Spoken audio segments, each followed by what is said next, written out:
At midnight, my daughter-in-law secretly took my credit card while I was asleep.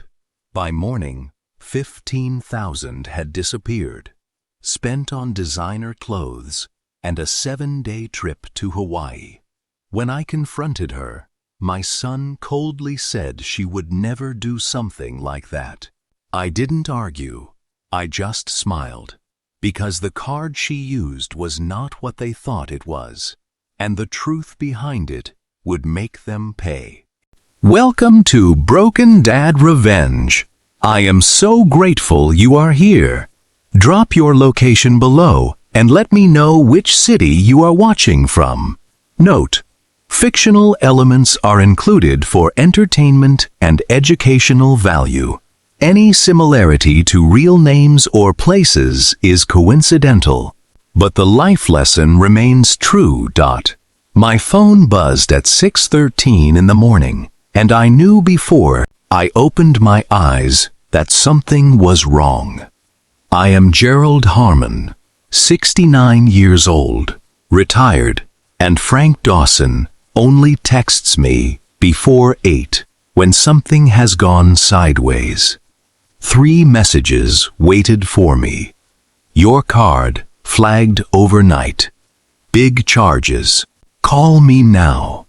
I sat on the edge of my bed and read them twice. That card was not personal. It belonged to Harmon Mechanical, the shop I built and stepped back from 4 years ago. Every dollar on it funded vendor payments and our scholarship fund for the children of 6 employee families. A tradition we had honored for 11 years straight. I called Frank. He told me 3 charges hit between midnight and 2 a.m. Airline tickets to Honolulu, a 7-night hotel, and clothing orders totaling over $15,000. Then he said the name on the booking was Cassandra Harmon, my son's wife. I got dressed, slow, the way I always do, walked to my study, found the drawer half open, the card sitting there with a fresh smudge near the chip reader.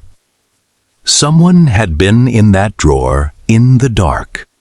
Downstairs, Cassie was humming at my stove in a robe, with the tags freshly cut, cracking eggs, like the morning owed her something good. I kept my voice level and told her, not this morning. Then I called Derek and Cassie into the kitchen and laid the receipts on the table. Cassie's eyes dropped to the screen for exactly 1 second before she said she never touched my card, and Derek didn't even look. He jumped straight to defending her. Said I probably misplaced it myself. Said these things happen, card numbers get stolen, but he never once glanced at the proof. And that told me everything I needed to know. I went back to my study and called Frank for the full history, going back 8 months to the exact week Derek and Cassie moved in. Spa visits, restaurant charges, clothing orders. Every single one kept just under $500. Careful, deliberate, until last night, when she finally went for the big one. The total, Frank said, was $46,819. 8 months of breakfasts, 8 months of good mornings, 8 months of quiet theft, and the scholarship fund for 6 working families, now sitting short right before December.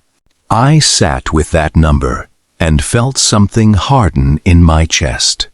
Not rage, something steadier than rage. Because here is what neither of them understood yet. That card was never just a business card. It was tied to a security and accounting system built to catch exactly this kind of pattern. Every charge, time-stamped, every location logged, every camera at every register ready to be pulled. Cassie thought she was stealing from an old man who forgets where he puts his keys.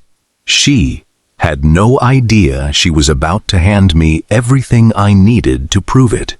If you want to see how far this goes, stay with me, because Gerald Harmon was not done smiling yet.